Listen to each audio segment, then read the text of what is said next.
कभी किसी बुजुर्ग ने ऐसा आपके साथ अपना एक्सपीरियंस शेयर किया हो जो सुन के लगा हो कि ये कैसे संभव है? मतलब बहुत बहुत एक्सपीरियंस है कि कई तो इसमें ऐसे है कि उसने उनकी जुवानी में गाड़ी के नीचे पैर नहीं रखे हैं। मतलब कोई बड़े कापड़ के व्यापारी थे, ये थे, लेकिन धीरे धीरे तीनों बेटों को शादी कर दिया, सबके नाम पे संपत्ति कर दी। उसके बाद में जैसे जैसे जैसे जिसकी शादी होती गई सब अपनी बीवियों को लेके उड़ गए। अब माँ बाप यहाँ अकेले पड़े हैं, ना खाने के पैसे हैं, ना दवाई के पैसे हैं, ना कुछ कोई देखने वाला है, ना कोई रोने वाला है। कभी किसी के बच्चे के साथ आपका कभी कन्फ्रंटेशन हुआ, सामना हुआ, जहां आपने किसी के बच्चे को डांटना पड़ा हो कि कैसे अपने माता पिता को से छोड़ दिया?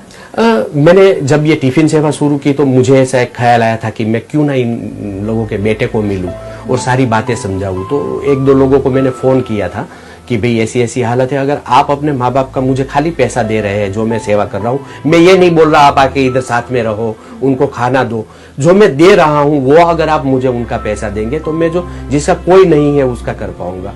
तो उन लोगों की बात सुनी, उन लोगों का जब मैंने फोन पे टोन सुना तो मुझे वो बोल रहे हैं कि शायद मैंने आपको फोन किया था क्या मेरे माँ बाप को आप टिफिन दो, या मैंने लेटर लिखा था क्या आपको कि मेरे माँ बाप को टिफिन, मैं नहीं दे रहा हूँ, तू भी मत दे। तो ये बातें सुनने के बाद मुझे ऐसा लगा कि मेरा ट्रैक जो है वो सिर्फ सेवा करना है, मुझे किसी को समझाना नहीं है। मेरे जो ईश्वर ने मुझे जिम्मेदारी दी है कि जो भूखे हैं उन तक पहुंच, तो मुझे वो पहुंचना है। इन लोगों को अगर मैं थोड़ा बहुत सिखा भी दिया तो 2-3 महीना चलेगा, उसके बाद में फिर वो माँ बाप भूखे ही है, तो क्यों ना मैं ही पहुंच जाऊं उनका बेटा बनके। तो मैं पहुंच गया हूं उनका बेटा बनके और कर रहा हूं। सारा सिस्टम का खर्चा, 200 टिफिन बनाना, तैयार करना, फिर उनको बंटवाना, कैसे सब निकलता है? ये हो जाता है। सुबह 6:30 बजे मेरा किचन शुरू होता है, 6:30-7 बजे मैं वहां पहुंच जाता हूं, फिर 11 बजे तक वो काम चलता है। क्लिनिक में आता हूं, 2 बजे तक पेशेंट को देखता हूं, फिर वापस कल की तैयारी के लिए जुट जाता हूं, फिर शाम को 6-6:30 बजे क्लिनिक में आता हूं, 10-10:30 बजे तक बैठता हूं और थोड़ी बहुत एक्टिंग कर लेता हूं। कई सीरियलों में मैंने एक्टिंग की है, तो उससे भी जो भी आमदनी होती है वो मैं इसमें डालता हूं।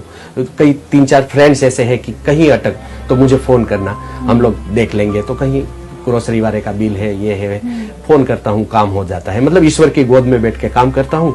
लोगों को मैं दिखाई देता हूँ, ईश्वर नहीं दिखाई देता है, लेकिन हालांकि वो पूरा कर देता है। 11 साल में कभी तकलीफ नहीं आई है। और बुजुर्गों के इतने आशीर्वाद आप अपने साथ ले रहे हैं, तो मुझे लगता है कि वैसे भी कोई काम अटकना नहीं चाहिए। बिल्कुल। इन 11 साल में अगर मैं आपसे पूछूं, कभी एक दिन ऐसा आया कि ऐसा लगा कि मैं नहीं कर पा रहा हूँ, अब ये काम बंद करना पड़ेगा?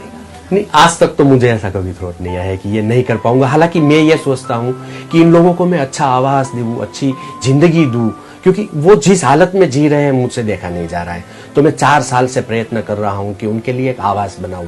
मैं ना उसको वृद्धाश्रम बोलूंगा और ना ही उसको ओल्ड एज होम बोलूंगा, मैं माँ बाप का मंदिर बोलूंगा। और कहीं नहीं है, मुझे माँ बाप का मंदिर बनाना है, इन सबको साथ में रखना है, उनकी पूजा करनी है, उनकी आराधना करनी है मुझे, कि ये जो मेरे भगवान है वो भूखे हैं। तो मैं आपके जरिए मैं सबको वही प्रार्थना करूंगा कि अगर आप नहीं कर सकते हैं तो कुछ नहीं, लेकिन आप जो है मुझे सहारा दीजिए। मैं इन भगवान को, मैं इन ईश्वर को, मैं इन सबकी सेवा करूंगा, मैं पूजा करूंगा माँ बाप की। 11 साल में सबसे यादगार कोई बुजुर्ग की कही हुई बात जो आपको ऐसा लगता है कि बस यही मेरी ताकत है, इसके दम पे मैं कुछ भी कर जाऊंगा? बातें तो बहुत सारी आती है, लेकिन एक जो ये मेरी जिंदगी में हुआ है कि एक कुछ 82 इयर्स ओल्ड लेडी मेरी क्लिनिक में आई। तो मैं कैमरे में देख रहा था, तो मेरा मैनेजर है भरत भाई, उसको मैंने बोला कि ये माँ जी आए हैं, क्योंकि हमारे उधर कोई ओल्ड एज वाले आते हैं तो हमको यही लगता है कि भैया कोई टिफिन के लिए आए हैं। तो मैं बोला पेशेंट बहुत है, तू एक काम कर, उसका नाम लिख ले और उसको बोल कल से टिफिन आएगा। तो वो माँ जी ने मतलब ऐसा भरत भाई को धक्का देके अंदर आई क्लिनिक में और बोली मैं कुछ लेने नहीं, मैं कुछ देने आई हूँ। हालांकि उसको देखा मैंने कि मतलब बहुत सारी पुअर जैसे, मतलब वो लकड़ी भी उसके हाथ में थी, तो वो पेड़ की कटी हुई डाली थी और साड़ी भी कुछ मुझे नहीं दिखाई दे रही थी। उसने यहाँ आके कुछ कपड़े में कुछ बांधा था, तो वो मेरे टेबल पे उसने खोल के रख दिया कि ये सारा जो है तेरे टिफिन सेवा में यूज कर लेना। उसमें 10 पैसा भी था, 5 पैसा था, 2 पैसा था, 25 पैसा था। तो ये देख के मुझे ऐसा लगा कि ये जो है उसने कई सालों से ये मूड़ी जमा करके रखी थी, और ये सारी जो मरण मूड़ी है मैं कुछ नहीं कर रहा हूँ। उसने जो दिया है ना, मैं ये 11 साल से कुछ नहीं कर पाया। उसने जो मुझे पूरी अपनी जिंदगी दे दी, वो अपनी पूरी मरण मूड़ी दे दी है। तो मैं ये सोचता हूँ कि अगर इसके पास कुछ नहीं है, खाने को कुछ नहीं है, पहनने को कुछ नहीं है, वो अपने जो भी बचाए हैं इतने पूरी सालों जीवन में की पैसा, जमा पूंजी। वो सब मुझे देने आई है। भगवान ने बहुत कुछ दिया है लोगों को, उसमें से 1 रुपया खर्च ही नहीं कर सकते उसने। और जब भी मुझे कुछ प्रॉब्लम आती है या मैं कुछ सोच में पड़ जाता हूँ, मैं वो पोटली के दर्शन कर लेता हूँ। मुझे इतनी ऊर्जा मिलती है वो काम से कि बस मैं दौड़ने लगूं बस।